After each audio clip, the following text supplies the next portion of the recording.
독일차다운 기본기는 충분히 갖추고 있다. 다만 가솔린 모델이 도입이 됐다면 더 많은 판매량이 나왔을 텐데, 경쟁 차종들이 뭐 하이브리드도 나오고 가솔린 모델도 나오고 다양하게 판매가 되고 있는데 이 차가 훨씬 뛰어나다라고 사실 말씀드리기는 어려울 것 같아요. 독자 여러분 안녕하세요, 김상준 기자입니다. 오늘 함께 보실 차량은 티구안 신형 모델입니다. 타고 있는 트림은 포모션 프레스티지 모델이고요, 판매되는 티구안 중에 가장 상위 모델입니다. 실제 가격은 뭐 할인이나 이런 거 적용했을 때 4,400만원 정도에 판매가 되고 있어요. 가장 낮은 트림은 3,800만원 정도에 구매가 가능하고, 지금 최상위 모델은 한 600만원 정도 비싸죠. 최상위 모델을 평가를 함으로써 티구안이 어떻게 변했는지를 살펴보고, 포모션, 상시 사륜 구동 방식이 얼마나 안정적인 주행 느낌을 주는지도 평가해 보도록 하겠습니다. 리뷰에 앞서서 디젤 모델이 또 나왔는데, 기자 입장을 떠나서 개인 소비자의 한 사람으로서 좀 안타까운 점이 분명히 있어요. 폭스바겐은 2030년에 전체 차량 판매의 50%를 전기차로 채우겠다고 얼마 전에 발표를 했는데, 그럼 사실상 디젤 모델을 퇴출시키겠다는 얘기거든요. 단언해서 말씀드릴 수 있는 건 뭐냐면, 지금 이제 9년 정도 남았잖아요. 2030년까지 차를 사시면은 아마 마지막 디젤 차량이 될 것 같아요. 2030년에 가까워질수록 디젤 판매량을 점점 줄일 거고, 전기차 판매를 점점 늘릴 거기 때문에 국내에는 디젤 모델만 여전히 판매하고 있다는 게 참 안타까운 점이고, 가솔린 모델은 확인을 해보니까 당장 들어올 계획이 없다고 합니다. 소비자들도 디젤 모델 선호도가 많이 떨어지고 있거든요. 이번에도 디젤 모델만 일단 판매를 한다고 합니다. 소비자의 한 사람으로서 좀 안타깝게 생각을 하고 차량을 평가를 해보도록 하겠습니다. 소음 진동에 대해서 먼저 말씀드리면, 이 마이크가 제 목소리를 위주로 담기 때문에 소음이 아마 잘 안 들어갈 거예요. 기존 모델보다 조금 조용해진 건 맞는데요, 막 혁신적으로 조용하다, 엄청 조용하다, 사실 이 정도 수준은 아닙니다. 4기통 디젤 엔진의 특유의 소리가 그대로 들리고 진동도 그대로 있습니다. 결론적으로 조금 조용해졌지만 큰 차이는 없다, 이게 제 결론입니다. 그리고 정차했을 때 진동 부분도 뭐 스티어링 휠을 잡고 있다든지 브레이크 페달에 발을 올리고 있을 때 진동이 느껴져요. 물론 엄청 큰 건 아닌데 진동이 느껴지고, 가솔린 모델하고 좀 차이가 있게끔 진동이 느껴지기 때문에 이 차는 딱 타서 시동 거는 순간 디젤 차량이라는 걸 알게 됩니다. 6기통 디젤의 조용함과는 거리가 있다는 점 아시면 좋을 것 같아요. 출력 부분 말씀드리면 150마력에 36.7토크를 발휘를 하는데요, 150마력이라서 너무 출력이 낮은 거 아니냐 라고 말씀을 하시는데, 토크가 그래도 36 정도 발휘를 하기 때문에 사실 엄청 출력이 낮다라고 느껴지지는 않습니다. 가속 성능이라든지 고속도로에서 주행할 때 부족한 느낌은 전혀 없고요.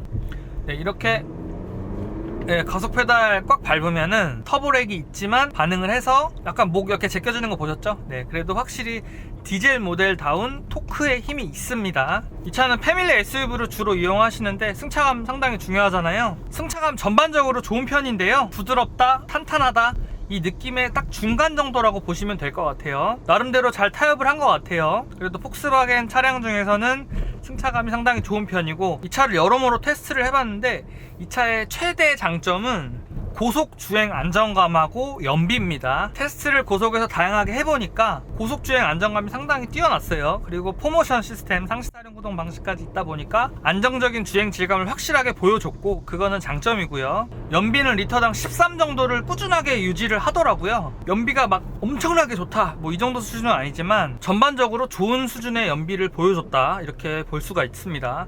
그래서 이 차가 가장 적합하신 소비자는 어떤 사람들이냐면은, 장거리 출장이 많으시다든지 아니면 고속으로 좀 이동해야 되는 거리가 많으신 분들, 그분들한테 상당히 딱 알맞을 것 같아요. 연비도 준수하고 또 고속 주행 안정감이 좋기 때문에 그런 환경에서 차를 좀 더 믿음직하게 운영할 수 있다고 생각이 됩니다. 근데 디젤 특유의 진동이나 소음이 있기 때문에 시내 위주로 주행하시는 분들한테는 굳이 이 차가 필요할까라는 생각이 들어요. 가솔린 모델들도 요즘에 연비가 점점 좋아지고 있는데, 장거리 주행에서는 확실히 디젤 모델이 장점이 있지만 이 디젤 모델의 연비가 크게 정말 피부에 체감이 될 정도로 느껴질지는 미지수라고 저는 생각을 합니다. 한 가지 칭찬하고 싶은 부분은 ADAS 시스템이 상당히 발전했습니다. 차간거리 유지라든지 차선 중앙 유지하면서 달리는 기술이 기존보다 훨씬 더 좋아졌고요. 곡선 주로 구간에서도 차선 중앙을 잘 맞춰서 스스로 조향을 하더라고요. 이 부분은 상당히 좋아졌어요. 최근에 탔던 폭스바겐 차량 중에서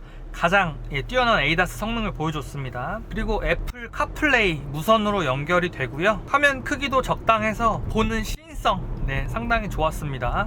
무선 충전 기능 편리하고요. 오토홀드 기능도 탑재돼서 정차 중에 발 뗄 수 있다는 점도 장점이죠. 다만 통풍 시트가 빠져 있는 거는 좀 아쉬워요. 오늘도 좀 날씨가 덥다 보니까 제 등이 다 땀으로 젖었거든요. 통풍 시트를 넣었다면 좀 더 좋았을 텐데 그 부분은 개인적으로 좀 아쉽게 느껴집니다. 트렁크 공간이라든지 2열 공간은 딱 알맞게 조절이 돼 있다고 생각이 돼요. 부부하고 초등학생 자녀들 2명 정도는 딱 태웠을 때 알맞은 차량이라는 생각이 들고 패밀리 SUV로서 사용하기에 상당히 좋다. 다만 성인 남성 4명이 항상 이 차를 타고 돌아다닌다 그런 일은 많이 없겠지만은 그러기엔 살짝 좀 비좁다는 느낌이 들 수 있습니다. 조금 아쉬운 점은 그래도 지금 제가 타고 있는 모델이 가장 상위 모델이고 4,400만원 정도 가격이라고 말씀드렸잖아요. 시트의 가죽 질감이라든지 내장 품질의 질감이 막 싼 티가 나는 건 아닌데 고급스럽다는 느낌은 없어요. 이런 점은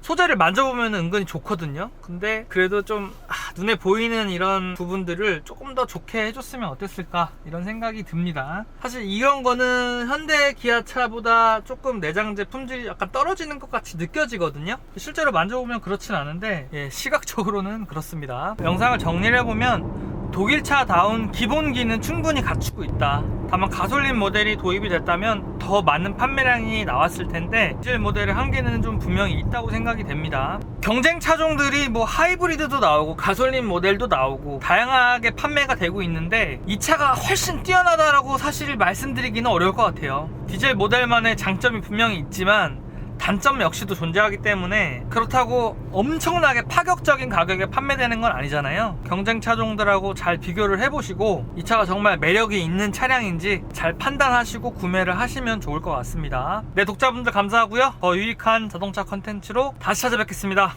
감사합니다.